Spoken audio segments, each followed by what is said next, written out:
Assalamualaikum warahmatullahi wabarakatuh. Selamat siang semuanya. Siang. Oke teman-teman sekalian, nah hari ini anak kelas 10C ini ada ngadain podcast PAI.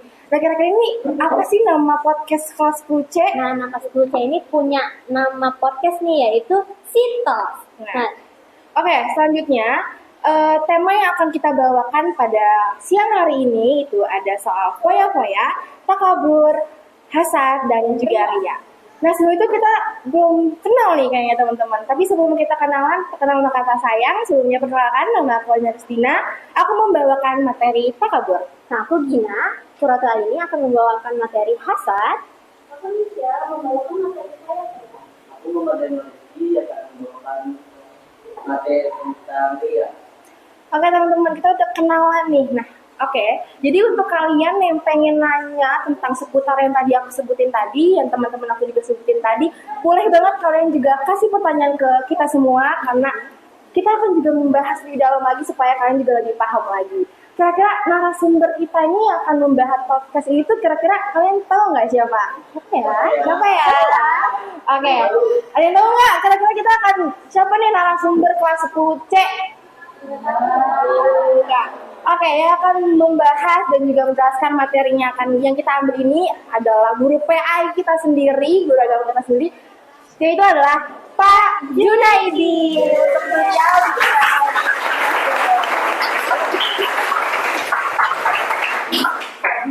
Oke.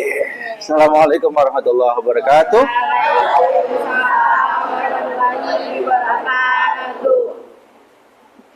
Oke, untuk Mbak Junaidi saya ucapkan terima kasih banyak untuk waktunya dan tepatnya karena sudah mengisikan waktunya untuk mengisi materi dan serta podcast yang kita hadir pada hari ini.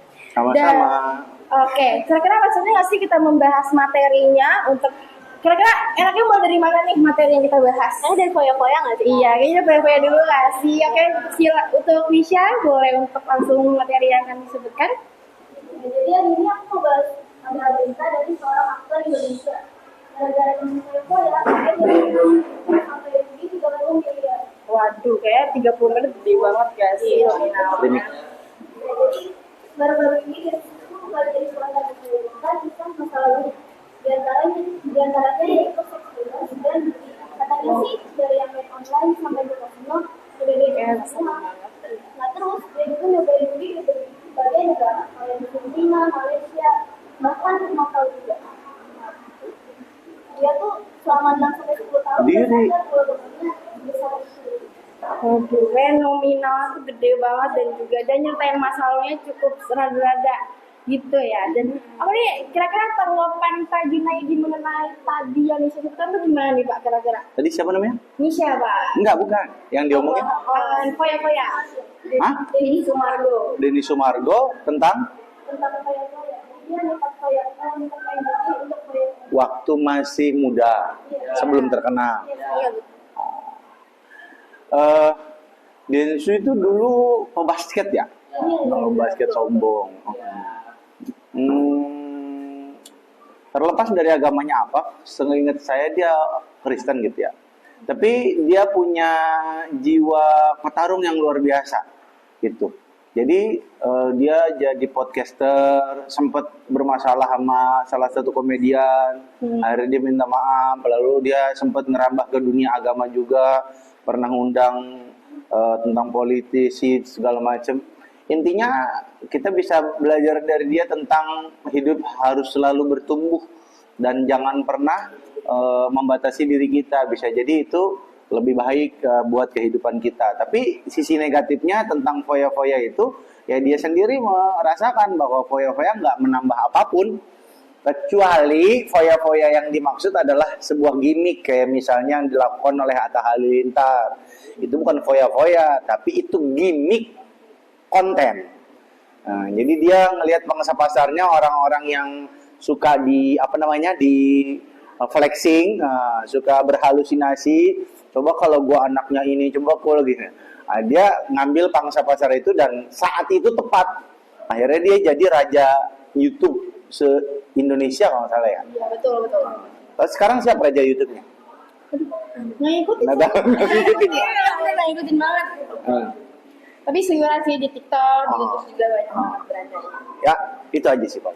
Oke, dari pertanyaan dari penjelasan Pak Junaidi. Dan aku tuh boleh nanya nggak nih Pak? Ya, silakan. Bagaimana gaya hidup foya-foya dapat merusak kehidupan seorang baik dari segi agama maupun sosial dengan merujuk kisah sang Denny Sumargo dan ayat Al-Quran yang lebih lengkapnya lagi Pak. Karena pasti banyak banget ya teman-teman yang juga pengen tahu nih sedampak buruk apa sih kalau kita membuat-buatkan duit dan juga foya-foya. Dari sisi agama, orang yang foya-foya itu dianalogikan seperti komputer rusak. Komputer rusak. Kalian punya komputer? Komputer mah nggak terlalu relate. HP. Betul. HP rusak. Mau nggak bawa HP ke sekolah? HP rusak? Enggak. LCD-nya kena, layarnya hancur, spesifikasinya jelek, pasti malu bawanya juga. Nah sama manusia juga begitu. Manusia yang tidak sesuai dengan tujuan diciptakannya, maka dia seperti HP rusak. Orang beli HP tujuannya buat apa? Untuk memudahkan kalau misalnya komunikasi, ngirim data, edit video, foto, dan seterusnya. Nah, Allah juga menciptakan manusia ada tujuan. Tujuannya apa? Wa ma khalaqtul jinna wal insa illa liya'budun. Tidaklah aku ciptakan jin dan manusia kecuali untuk beribadah kepada Allah Subhanahu wa taala. Orang yang hidupnya bukan untuk ibadah dan tidak dalam rangka ibadah, maka mereka keluar dari tujuan hidupnya. Maka itu sama seperti handphone rusak. Itu dari sisi agama. Jadi orang yang enggak bermanfaat ya di mata Allah Subhanahu wa taala. Lalu dari sisi sosial, orang yang foya-foya itu dia hanya memperturutkan hawa nafsunya sendiri yang enggak akan pernah habis. Orang memperturutkan hawa nafsunya bukan karena kebutuhan tapi karena kemauan. Kalau orang kebutuhan itu terbatas, tapi kemauan nggak ada batasnya. Orang punya sepeda, ngelihat orang yang punya motor, ya gue cuma punya sepeda. Pas udah punya motor, ya cuma punya motor. Anak gue 5. Pas udah punya mobil, ya mobilnya cuma 1, nggak bisa ganti-ganti. Kalau kena ganjil genap ribet. Enak kalau punya mobil 2, 1 mobil nomor ganjil, 1 mobil nomor genap dan seterusnya. Udah punya mobil 2, ya rumahnya 1, nggak cukup buat taruh mobil. Udah rumahnya gede, ya bininya cuma 1, nggak ada habis-habisnya. Karena itu ngikutin keinginan, dan keinginan orang setiap detik bisa berubah. Kapan kita selesai dengan semua itu? Nggak ada habisnya. Jadi kalau ngikutin pesan Nabi, hidup mah tenang. Urusan dunia lihat ke bawah, urusan akhirat lihat ke atas. Kita punya mobil, alhamdulillah punya mobil. Tetangga saya cuma punya motor, desok-desokan berempat. Ya, bapak, emak, anak 2, 1 depan, 1 digempet.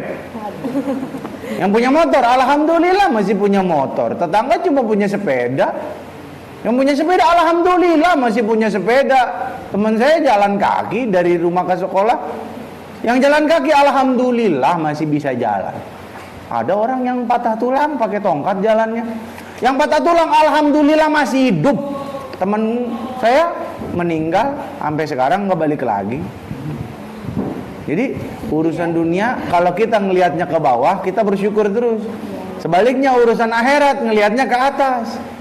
Saya hafalan baru 1 juz, teman saya Masya Allah hafalannya 2 juz, 3 juz, 4 juz. Ntar saya nambah hafalan saya. Jadi akhirnya hidup kita itu bermanfaat.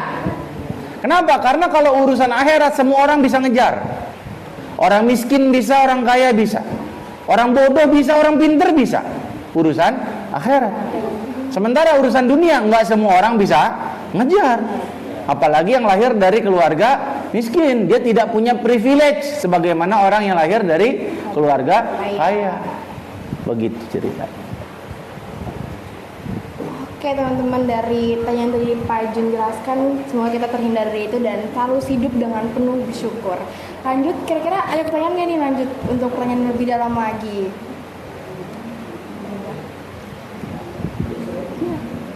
Bapak, aku mau nanya nih, solusi Islami untuk kita menghindari gaya hidup foya-foya dan perilaku judi itu gimana sih Pak? Iya, gimana? Pertama, qanaah. Kata Nabi, al-ghina ghina nafs. Kekayaan yang sebenarnya adalah kekayaan hati. Jadi orang yang kaya bukan orang yang punya segalanya. Karena buktinya Chester Bennington, apa tuh Chester Bennington? Apa itu Pak? Vokalisnya Linkin Park yang sekarang ganti jadi cewek, Emily Sil apa? Ini saya nggak ngikutin Pak. Kenapa Chester Bennington? Mohon maaf kalau saya keliru, nggak itu inget. Pokoknya Chester. Dia mati bunuh diri. Padahal dia vokalis Linkin Park, band paling terkenal sedunia, yang satu kali ikut konsernya itu minimal 6 juta. Yang setiap dia bikin konser dihadiri puluhan bahkan ratusan ribu orang. Kenapa dia memilih mati bunuh diri? Bukankah kalau kaya itu bahagia? Saya nggak tentu. Iya, makanya kekayaan sebenarnya adalah ada di hati, ya. Jadi yang paling pertama harus kita miliki adalah sifat qanaah, ya. Orang qanaah adalah orang kaya yang sebenarnya.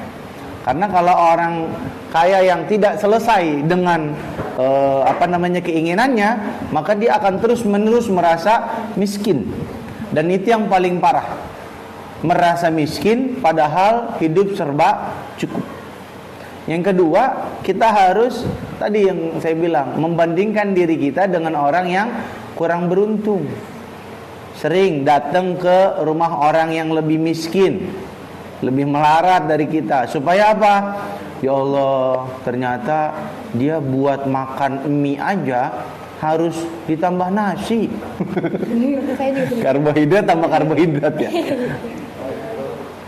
Ya Allah, ternyata dia lauknya cuma tempe, sementara bagi kita tempe itu bukan lauk, sayur. Ya Allah, ternyata dia telurnya makannya satu orang satu. Sama ini kita bukan satu lagi, 3 sampai ayam, tambah daging, tambah rendang. Jadi ketika kita ngebandingin hidup kita dengan orang yang lebih tidak beruntung, yang muncul dari diri kita, alhamdulillah masih mending gua begitu. Nah, itulah pentingnya kita mempunyai sikap. Yang ketiga, dan ini yang susah, yaitu bersyukur dengan apa yang Allah kasih. Sikap orang beriman terhadap musibah itu ada 3. Pertama, sabar. Supaya kita tidak melakukan yang dilarang sama Allah, maksiat. Di atasnya sabar, ridho. Allah yang ngasih, berarti Allah punya rahasia di balik ini. Orang yang ridho, hidupnya mencari rahasia di balik apa yang Allah tetapkan. Rahasia di balik takdir Allah. Tapi yang paling tinggi apa? Syukur. Makanya Nabi ngajarin kita doa. Kalau dikasih sesuai yang kita mau, kita baca doa alhamdulillahilladzi bi ni'matihi tatimmus shalihat. Segala puji bagi Allah dengan bi ni'matihi, dengan nikmatnya tatimmus shalihat. Sempurnalah amal soleh. Tapi kalau kita doa dan tidak dikabulkan sesuai yang dengan yang kita mau, maka kita tetap bilang alhamdulillahi ala kulli hal. Segala puji bagi Allah atas segala sesuatu. Tadi saya lomba catur. Pas semifinal saya kalah. Lalu saya lomba lagi. Kalian tahu, ternyata yang lomba sama saya perebutan juara 3 itu dari SMA mana itu jempol telunjuk kirinya nggak ada. Hitung, kok 4? Ini jarinya kenapa Pak? Itu waktu kerja di pabrik, Masya Allah. Kebayang nggak tuh? Kalau orang satu hilang, itu kan kayak ada yang hampa. Kalau orang yang biasa ngupil pakai telunjuk kan nggak bisa. Ganti yang lain deh. Ya, jadi dari situ, alhamdulillah jadi saya utuh ya Allah. Cuma nggak diomongin, mau diomongin kasihan dianya. Ya, jadi supaya kita tidak foya-foya, pertama qanaah, bandingkan hidup kita dengan orang yang lebih susah, lalu kita selalu merasa bersyukur dengan apa yang Allah kasih. Oke, tapi sebelum kita lanjut ke pertanyaan selanjutnya, Bapak kalau misalnya kita ada sedikit hidangan sederhana dari kelas 10C, jadi Bapak boleh makan karena tema kelas 10C ini tema-tema santai. Oh gitu. Iya. Ini ceritanya apa? Endorse, bukan? Aduh, kalau boleh. Belum masuk endorse, belum masuk belum. Tolong Evitas di endorse ya, ini anak 10C ini. Sitok, wah Sitok, cakep tuh. Kalau kita dikirimin subscribe gak sih? Iya. Buat keluarga juga dan teman. Si dalam bahasa Inggris bisa SHE. Perempuan, SHE kan dia perempuan. Ini mayoritasnya perempuan. Aduh. Laki sendirian ya. Gak apa-apa, berarti Kan bisa dikembangkan tuh konsepnya, konsep podcast itu. Sitok.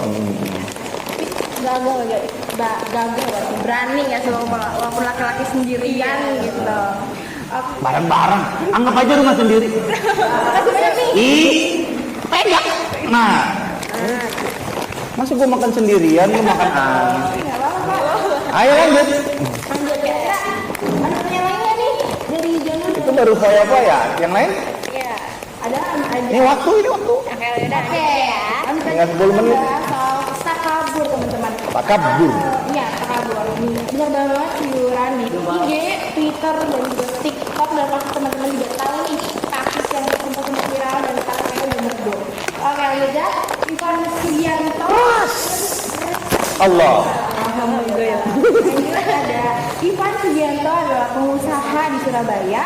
Satu siswa SMA Kristen 2 untuk meminta maaf. Nah, gara-gara si korbannya ini Pak. Oh yang disuruh sujud-sujud ya? Iya, yang itu. Dan rada-rada kurang ini adalah Perlu ditangkap polisi kan? iya, dan juga diberikan berat hukuman yang sesuai sama apa yang si pelaku ini kan dengan korban. Ambil. Aku. Ya. Betul. Iya. Ya terus? Terima kasih Bapak. Terima kasih Bapak. Ya lah. Ya, oke. Sandung. Dan juga katanya nih sempat juga viral sampai netizen juga banyak yang komen karena siswa ini tuh harus sujud dan mencium kaki si pelakunya ini dengan menggonggong seperti anjing. Nah kira-kira tanggapan Bapak soal berita ini tuh gimana Pak? Sampai harus segitunya kepada sang korban. Karena Sekolah apa? SMA Kristen Gloria 2.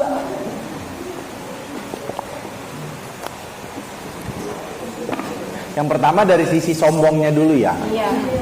Sombong itu kan hakikatnya memandang orang lebih hina dari kita dan memandang kita lebih mulia dari orang.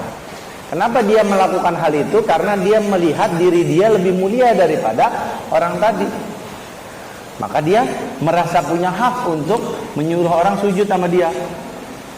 Saya nggak tahu kalau dalam ajaran Kristen kayak gimana, apa boleh sujud sesama manusia apa enggak. Tapi kalau dalam Islam haram hukumnya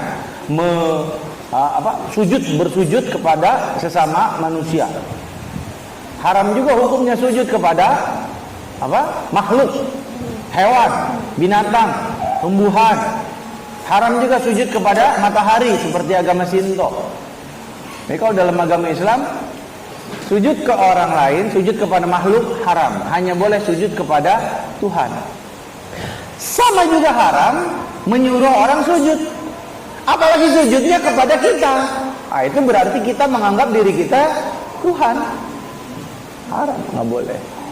Jadi orang itu, apalagi dia nggak sadar ya. Zaman sekarang kan era digitalisasi di mana semuanya direkam, disebarluaskan.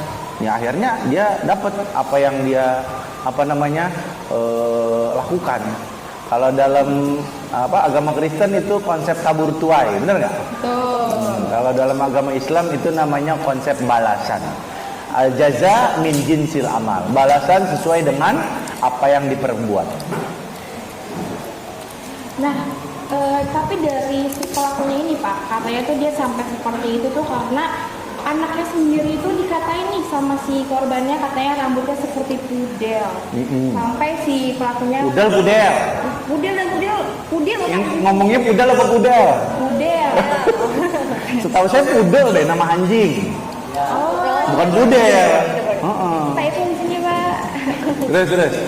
Nah, makanya sampai orang tuanya sendiri itu marah kepada si pelakunya itu. Terus juga katanya sempat juga teman-teman untuk kedua belah pihak ini berdamai secara kekeluargaan, tapi si N-nya itu melaporkan pelaku ke pihak berwajib dan mendapatkan sesuai apa hukuman yang mereka perbuat. Dan kira-kira dari Bapak sendiri nih, tanggapan Bapak soal korbannya itu seperti apa, Pak?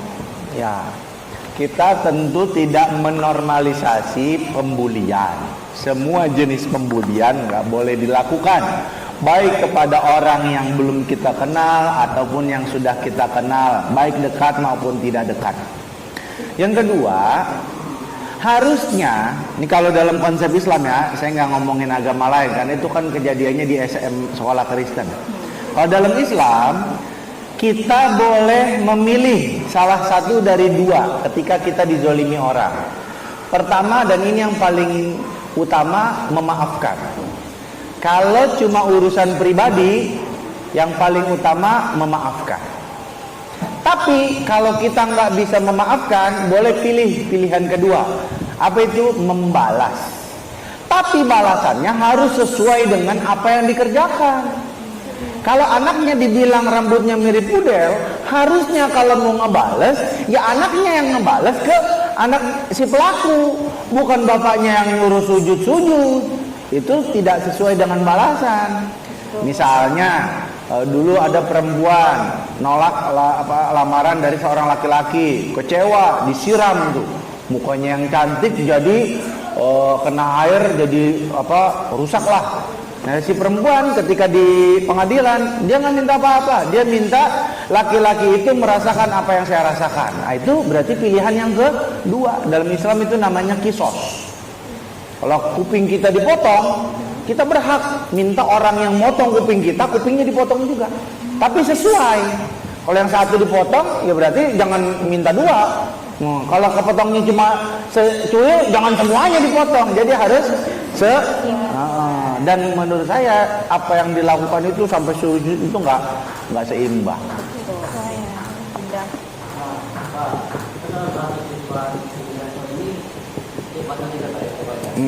Bagaimana sih kita cara untuk mencegah hal seperti itu, Bang? Ini kan kejadian ke anak. Saya pernah mengalami hal itu.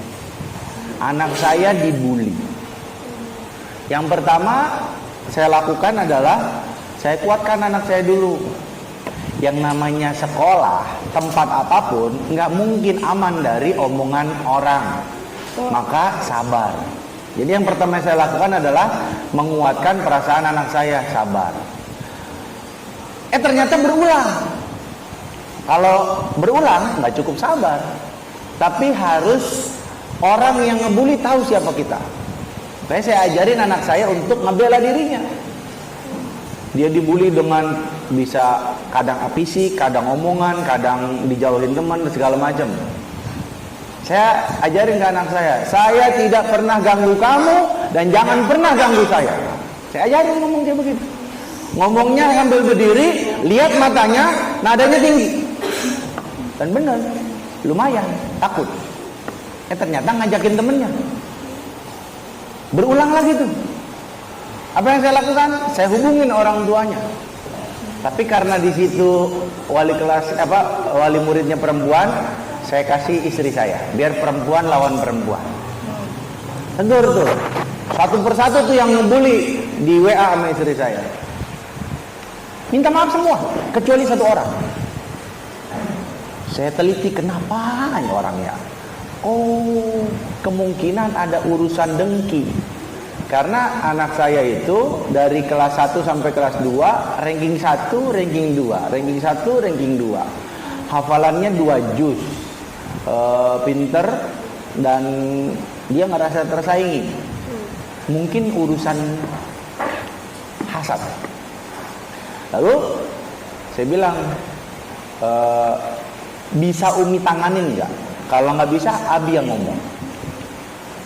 Nggak bisa, oke. Langsung saya bilang, Bu, istri saya udah ngomong, ibu nggak bisa diomongin baik-baik. Jelas-jelas anak ibu ngebully anak saya, masih ngelawan. Saya minta kita ketemu di ditengahi oleh wali kelas. Kalau perlu ada kepsek, kata dia. Wah, bagus, saya bilang. Saya datang sesuai waktu yang dia janjiin. Dia bilang tanggal sekian, hari sekian, jam sekian. Saya datang ke sekolah sama istri saya, lengkap tuh. Ditungguin sampai 1 jam lebih, nggak datang. Akhirnya saya tanya lagi, kenapa nggak datang? Banyak alasan segala macam. Saya wanti-wanti. Ini WA saya terakhir ke kamu. Kalau anak kamu lagi-lagi ngebully anak saya pastikan kita nggak ngobrol di sekolah, tapi di kantor polisi. Detik itu anaknya nggak pernah lagi ngomong sama anak saya, takut. Jadi kalau konteksnya bully, jadi kita harus proporsional. Jangan anak sama anak, orang tua turun tangan. Loh, kok malah orang tua lawan anak, nggak seimbang. Nah, apa yang saya lakukan itu adalah bagian dari memberi keteladanan tentang bagaimana cara kita mengatasi masalah dalam perspektif Islam. Islam ngajarin kita supaya adil, proporsional. Ayo, waktu lanjut. Jadi teman-teman sekalian supaya bijak ya, harus menjaga lisan juga supaya hal-hal kayak gitu tuh nggak terjadi teman-teman. Kepala boleh, hati boleh panas, kepala harus tetap dingin supaya tetap rasional. Lanjut. Lanjut. Tadi kan Bapak nih ngomong soal hasad ya. Aku ada beberapa sih. Salah satu kasus tentang hasad yang menurut aku nih cukup mengenaskan gitu. Kasusnya si Johong nih, pemilik restoran di Surabaya. Jadi ini dia tuh mengalami penganiayaan dan tempat usahanya tuh dirusak oleh saudara kandungnya sendiri gitu. Diduga karena iri hati, Johomi dipukuli menggunakan balok kayu secara bertubi-tubi oleh kedua saudaranya. Saudara kandung? Iya, saudara kandung. Setelah peristiwa tersebut si Johomi itu dilarikan ke rumah sakit. Hasil visum mengatakan ia patah tulang dan memar di kepalanya. Selain menganiaya, perabotan juga dirusak Pak tuh yang di restoran, juga diancam bakal dibunuh. Dengki banget ya. Ini tuh awal mula iri hatinya itu karena tempat usaha yang diwariskan ini itu maju gitu, yang ia kelola. Itu menurut Bapak tanggapannya gimana? Pertama, kita harus tahu bahwa dosa yang pertama kali dilakukan manusia dilakukan makhluk kepada makhluk lainnya adalah dosa hasad.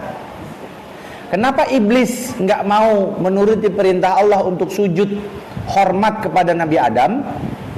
Alasannya adalah hasad. Karena hasad, akhirnya dia sombong. Jadi hasad itu penyebab dari banyak dosa. Karena hasad dia jadi sombong. Ngapain mau sujud sama dia? Mau dia dari tanah, mau dari api, kan lebih mulia gua, bahasa kasarnya begitu. Nah, itulah yang harus dikhawatirkan, karena hasad itu memakan memakan amalan sebagaimana api memakan kayu bakar, kata Nabi gitu kan dalam sebuah hadis. Jadi hasad itu bisa membuat orang jadi melakukan sesuatu yang nggak masuk akal, bahkan kepada saudara sendiri begitu, gimana ke orang lain ya. Jadi kita sebagai orang Islam harus menjauhkan diri dari dosa hasad. Bahkan saking bahayanya hasad, kita sampai diajari nama Allah doa dalam surah Al-Falaq, wa min syarri hasidin idza hasad. Jadi kita harus banyak doa supaya dijauhkan dari orang yang hasad. Oh iya, Pak, saya ada pertanyaan nih. Yang ngomong hasad, saya jadi penasaran. Cara buat ngadepin orang yang hasad itu gimana sih, Pak? Nah, betul banget. Gimana tuh Pak? Cara ngadepin orang hasad adalah dengan tidak dihadapi. Tapi kalau misalnya dia terkekeh gitu Pak, kayak benar-benar sampai mengganggu aktivitas kita sehari-hari. Iya, cara menghadapi orang hasad adalah dengan tidak dihadapi. Karena semakin dihadapi, semakin hasad. Jadi kalau kita ngadepin api bukan dengan minyak, tapi dengan air. Karena dengan airlah api bisa padam. Jadi kalau orang hasad, lalu kita hadapin dengan amarah, ya tambah hasad dia. Harusnya diemin aja udah. Tambah dengki. Karena di mata orang yang hasad, apapun yang kita lakukan pasti salah. Tahu nggak kisahnya seorang bapak, anak, dan seekor keledai? Pernah dengar nggak? Enggak. Jadi ada bapak, anak, bawa keledai, dituntun tuh. Ngeliat satu kampung, dikomentarin. Ih, dasar orang nggak punya pikiran. Keledai kok dituntun? Buat apa? Keledai itu dinaikin. Seolah-olah bener. Lewat kampung lain, dinaikin sama bapaknya. Dasar bapak nggak punya otak. Masa anak kecil nuntun bapaknya naik, kan bapaknya lebih kuat. Turun bapaknya, naik anaknya. Masuk ke kampung lain, dasar anak durhaka. Bapaknya di bawah, dia di atas. Akhirnya naik bapaknya sama anaknya. Masuk ke kampung keempat, dasar dua orang nggak punya otak. Keledai sekecil itu dinaikin berdua, zolim. Pertanyaan saya, yang mana yang benar? Nggak ada yang benar di depan orang yang hasad. Betul. Jadi yang harus kita lakukan adalah just live our life. Ya, terus aja hidup aja sebagaimana biasa. Dan orang yang hasad akan tetap hasad. Haters gonna hate. Orang yang membenci akan terus membenci. Ya diamin aja. Oke, jadi teman-teman kita harus menghindari hasad ya, karena hasad itu salah satu celah banget. Jadi harus benar-benar jadi manusia tuh jangan iri dengki dan bersyukur apa yang kita punya. Ya, terus Selanjutnya Ini banyak banget loh sekarang itu artis-artis yang suka memamerkan harta kekayaannya. Mereka seperti tidak malu memamerkannya. Salah satu artis tersebut itu ada Roro Febrian. Artis Roro Febrian ini menjadi salah satu artis yang terhangat yang suka memamerkan harta kekayaannya. Roro ini bahkan dia oh yang dirampok ya? Hah? Yang dirampok ya? Iya. Ini yang ujung-ujungnya dirampok kan? Oh beda. Nah, dia sampai-sampai suatu tempat itu membawa buku tabungannya dan juga depositnya itu hampir miliar. Dari itu kan banyak sekali kan ya Pak, artis-artis bahkan orang-orang yang memamerkan harta kekayaannya. Bagaimana tanggapan Bapak tentang hal seperti itu Pak? Ini temanya tentang apa nih? Ria. Oh ya, Pak. Oh, FWB bukannya udah selesai? Ria. Oh Ria. Keren kayaknya nih Januari. Oh Ria. Oh konteksnya Ria ya? Sebenarnya agak sedikit beda ya antara ria sama flexing, cuma intinya sama. Intinya adalah memamerkan apa? Intinya adalah melakukan sesuatu bukan untuk mencari ridho Allah. Nah, titik benang persamaannya di situ. Jadi orang yang hidupnya untuk mencari ridho manusia, ini kan konteksnya kan dia pamer supaya orang jadi kagum segala macam. Orang yang hidupnya untuk mencari ridho manusia supaya manusia senang sama dia adalah orang paling capek sedunia. Kenapa? Karena dalam pepatah Arab dikatakan ridhon nas ghayatun la tudrak la tublagh. Ridho manusia adalah tujuan yang tidak akan pernah tersampaikan, tujuan yang nggak akan pernah terwujudkan. Jadi mustahil orang bisa ridho sama semua yang kita kerjain, itu mustahil. Sedangkan Nabi Muhammad aja, manusia paling agung, manusia paling sempurna, pun dibenci sama orang. Dibenci sama Abu Jahal, sama Abu Lahab dan seterusnya. Lalu kita yang banyak dosanya berharap nggak dibenci sama orang, Bu. Jadi kalau kita mencoba membuat orang kagum sama kita, pertama capek, yang kedua sementara. Kalian baca cerita singkat hidupnya siapa? Korun itu kan kalau dia keluar dari rumahnya dengan segala zinatahu, dengan segala perhiasannya, maka orang-orang akan menontonnya di pinggir jalan. Dan dalam bahasa Al-Quran dikatakan, coba kalau gua kayak begitu ya. Gua kayak begitu ya. Lalu ketika Allah benamkan Qarun beserta seluruh harta kekayaannya di dalam perut bumi, ke dalam perut bumi, lalu orang-orang baru berkata, untung gua nggak kayak gitu ya.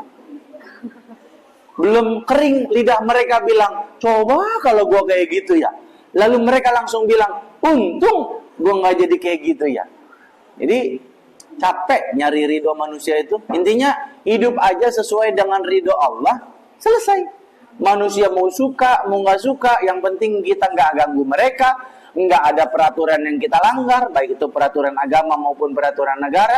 Ya udah, perihal orang suka apa nggak suka, bukan tugas kita, bukan membuat orang lain suka sama kita.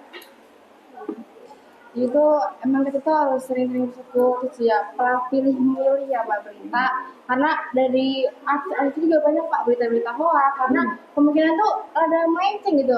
Padahal ada juga dari kita juga kayak pengen melihat nih karirnya seperti apa, dan juga bisa jadi kayak motivasi lah buat kita untuk seperti dia. Jadi banyak juga dari netizen juga yang kayak malah menyodongkan si artis nih kayak memamerkan gitu. Nah, menurut Bapak nih tanggapan supaya kita ini tuh nggak terkecoh gitu Bang. Saya kayak kita bisa memilih juga mana yang bisa jadi motivasi kita, dan mana juga malah yang emang asli bener-bener tuh kayak ria gitu Pak. Misalnya ria bener-bener kayak gak boleh dicontoh gitu. Kita harus bedain antara halusinasi dengan motivasi.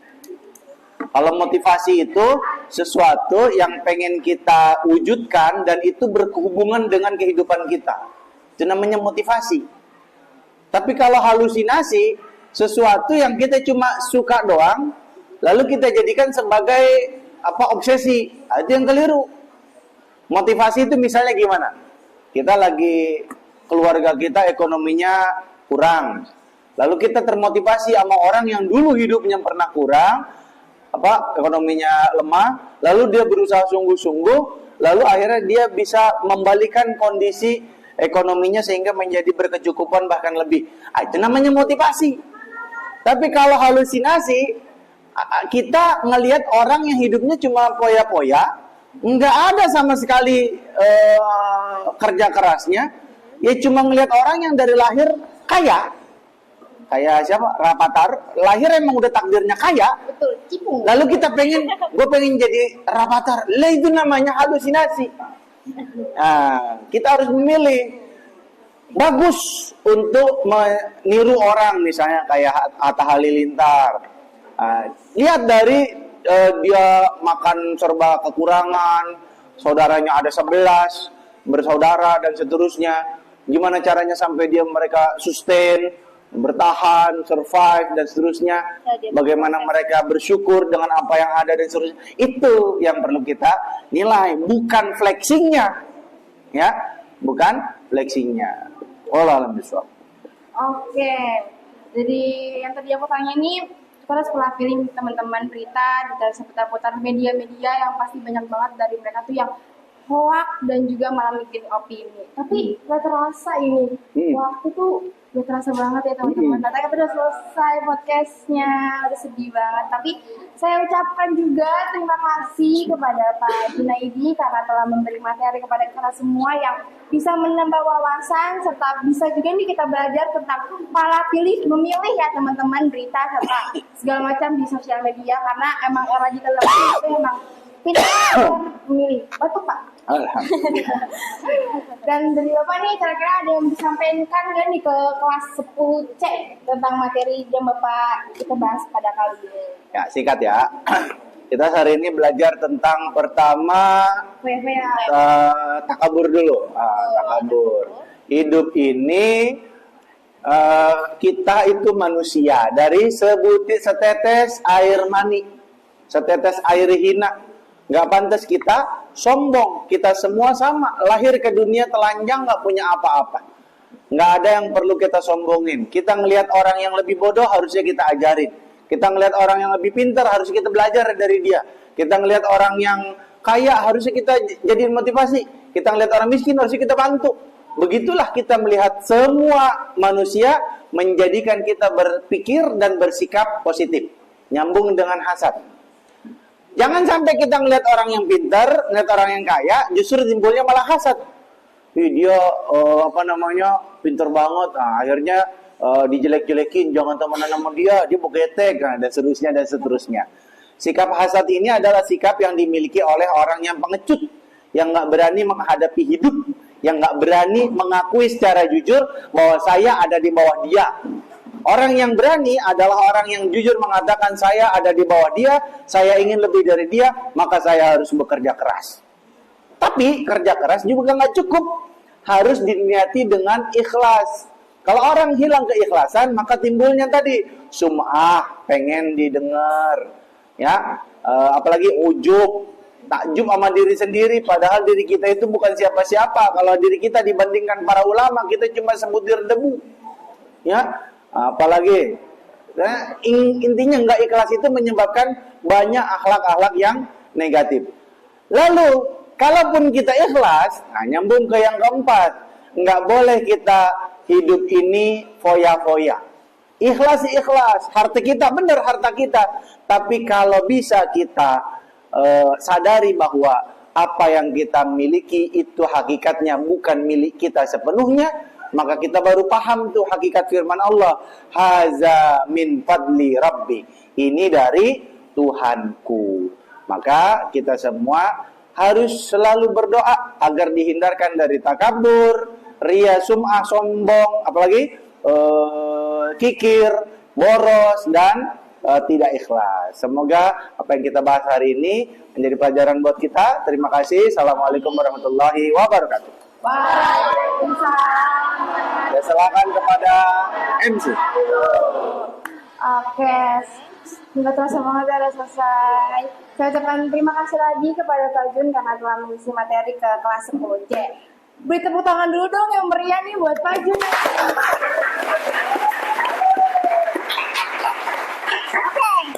Cukup. Dan semoga yang tadi kita sampaikan semoga bermanfaat bagi kalian semua, dan semoga kita semua terhindar dari hal-hal yang kita sebutkan tadi.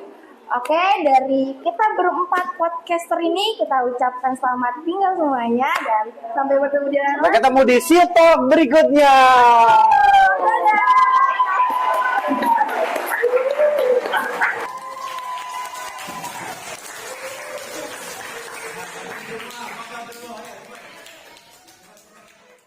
Même dans un sommeil